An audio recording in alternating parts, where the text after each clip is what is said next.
Berkisah tentang saudara kembar bernama Ok Chang-mi dan Park Won-seok yang terlihat sedang melakukan video call karena mereka tidak tinggal bersama.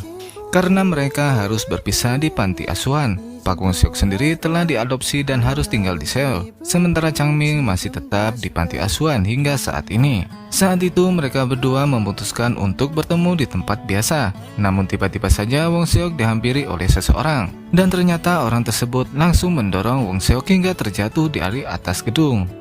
Tentu saja Chang-mi tidak mengetahui jika kakaknya telah tewas karena orang tersebut. Karena orang tersebut langsung mengambil dan mematikan ponsel Won-seok, dan terlihat orang itu langsung berlari meninggalkan lokasi kejadian. Beberapa hari kemudian, Chang-mi sedang mengikuti perlombaan adu tembak.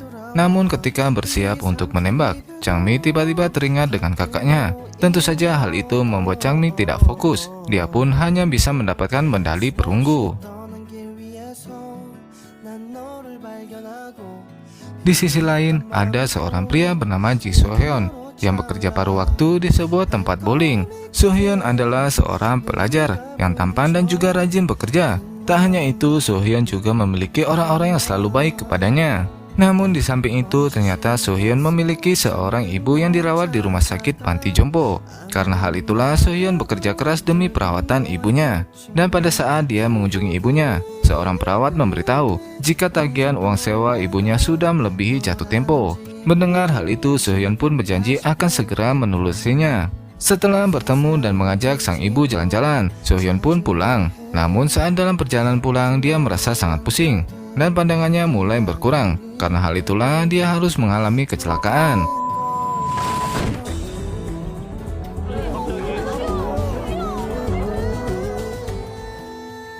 Esok harinya, Chang-mi yang tak mendapatkan kabar dari kakaknya, dia memutuskan untuk pergi ke Seoul.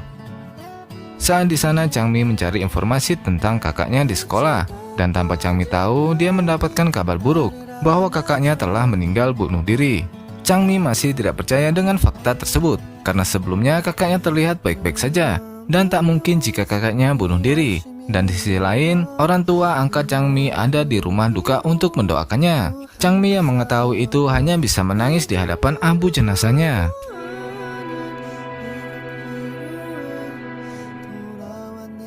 Chang-mi yang masih tidak percaya kakaknya bunuh diri, dia pun pergi menemui orang tua angkat kakaknya. Mengetahui jika Won-seok masih berhubungan dengan Chang-mi membuat mereka semakin marah. Apalagi saat ini Won-seok meninggal karena bunuh diri. Hal itu membuat mereka sangat malu.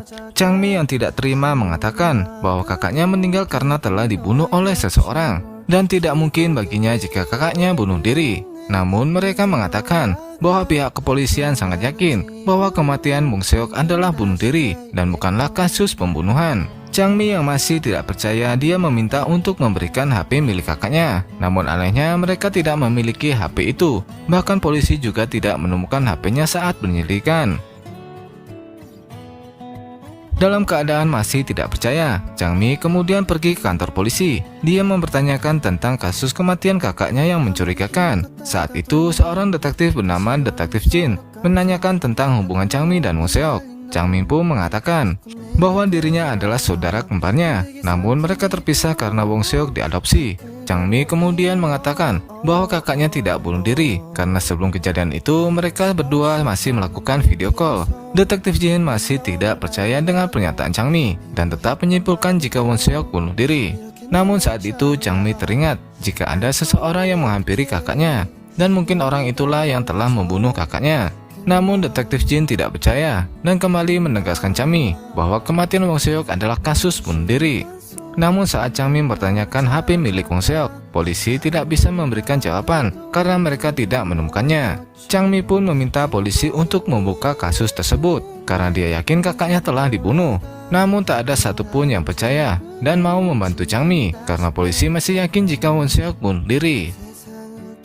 Sementara itu, So-hyun yang mengalami kecelakaan berada di rumah sakit. Dokter memberitahu So-hyun untuk kembali melakukan perawatan 1 minggu kemudian dengan orang tuanya. Namun So-hyun tidak bisa karena sang ibu berada di panti jompo. Dokter pun meminta untuk membawa wali kelasnya untuk pertemuan selanjutnya. Kembali lagi ke Changmi. Setelah merenung memikirkan kakaknya, Changmi pun memutuskan untuk pindah sekolah ke sekolah kakaknya agar dia bisa menemukan orang yang membunuh kakaknya. Di sisi lain terlihat Sohyun sedang berlatih, namun saat itu Sohyun kehilangan kendali hingga lawannya pun tidak berdaya. Setelah itu sang pelatih meminta Sohyun untuk menjadi atletnya. Akan tetapi Sohyun menolaknya dengan alasan ingin fokus belajar di sekolahnya. Dan ternyata Sohyun telah kehilangan motornya. Dia pun melihat bahwa motor yang telah dicuri diposting di situs jual beli. Dengan cepat Sohyun langsung meminjam motor pelatihnya untuk mencari motornya. Dan pada saat itu Changmi ingin membeli sebuah motor yang ternyata motor itu adalah milik Sohyun yang telah dicuri. Setelah transaksi selesai, Sohyun pun datang dan menganggap Changmi yang mencuri motornya. Mereka pun sempat berdebat, bahkan Sohyun juga menunjukkan bukti bahwa itu adalah motor miliknya yang telah dicuri. Namun Changmi tidak mau tahu karena Changmi telah membeli motor tersebut dan dia juga tidak tahu jika itu adalah motor curian. Saat itu karena motor Sohyun menghalangi jalan, seseorang memarahinya dan kesempatan itu digunakan Changmi untuk meninggalkannya. Beberapa saat kemudian, Changmi akhirnya menemukan tempat tinggal di rumah Indikes Chungma. Meski pemilik sempat menolak karena Changmi masih di bawah umur, namun dia merasa kasihan dan menerima Changmi. Dan ternyata para pencuri motor tadi mengikuti Changmi dengan GPS. Mereka ingin kembali mencuri motor tersebut, namun Sohyun yang mengikuti Changmi mengetahui tindakan mereka. Para pencuri tersebut langsung lari dari kejaran Sohyun. Mereka pun terlibat perkelahian. Bahkan dua pencuri tersebut sampai kewalahan menghadapi Sohyun. Hingga kemudian Sohyun mendapat hantaman keras dari salah satu pelaku.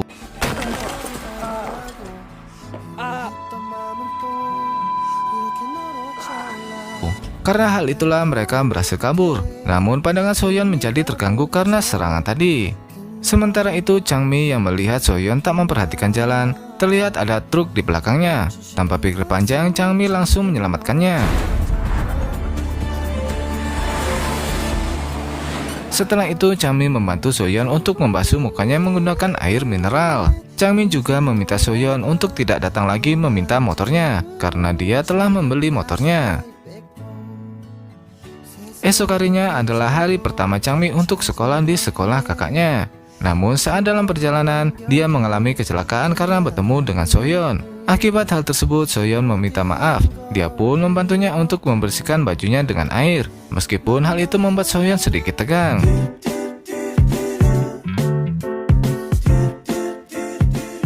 Karena baju Changmi tak mau bersih, Sohyun kemudian memberikan seragamnya.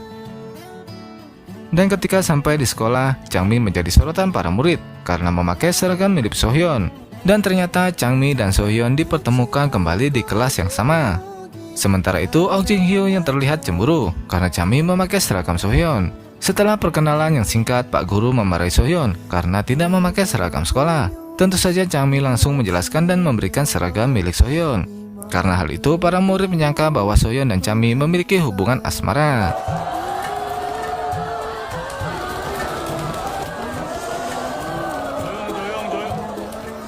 Di sisi lain, ada juga murid baru yang datang.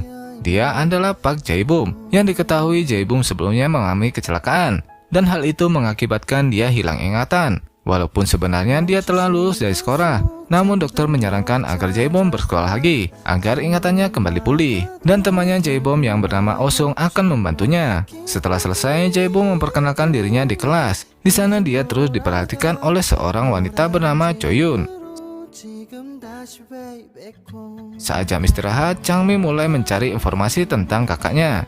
Changmi mendapatkan informasi dari Dayun bahwa Won Seok berpacaran dengan Hong Ajung. Dia juga mengatakan Hong Ajung jarang masuk sekolah. Mendengar itu, Changmi langsung meminta nomor Hong Ajung. Setelah itu, Changmi menelepon Hong Ajung. Namun ternyata ponsel Hong Ajung dibawa oleh Sohyun. Karena penasaran, Changmi mulai mengikutinya hingga mereka sampai di rumah sakit. Namun Sohyun yang masa diikuti membuat Changmi hampir ketahuan. Untungnya dokter datang dan langsung mengajak Sohyun membahas penyakitnya. Yang ternyata Sohyun mengidap penyakit tumor otak ganas dan tidak bisa dioperasi karena letak tumor otaknya sangat beresiko. Mendengar hal itu membuat Sohyun terpukul, apalagi saat dokter menyatakan bahwa umur Sohyun mungkin 6 bulan atau 1 tahun. Setelah mengetahui penyakitnya itu, Soyeon merasa sangat terpukul. Bahkan dia juga jarang masuk sekolah. Di sisi lain, Changmi yang penasaran pergi ke tempat di mana kakaknya meninggal. Saat itu, Changmi membayangkan kejadian sebelum kakaknya meninggal. Dia bahkan meminta petunjuk untuk menemukan pelakunya. Dan tiba-tiba saja Soyeon juga ada di sana. Tentu hal itu membuat Changmi terkejut. Dia kemudian menanyakan apakah tujuan Soyeon masuk ke ruangan ini. Lalu Soyeon menjelaskan bahwa dia tiba-tiba teringat dengan tempat ini. Dia juga mengatakan bahwa saat sebelum libur sekolah, ada seorang siswa yang bunuh diri di tempat ini. Walaupun satu kelas, mereka tak begitu dekat. Dan ternyata yang melihat Won Seok terjatuh adalah Soyeon. Dan dia jugalah orang pertama yang melaporkan hal tersebut kepada polisi.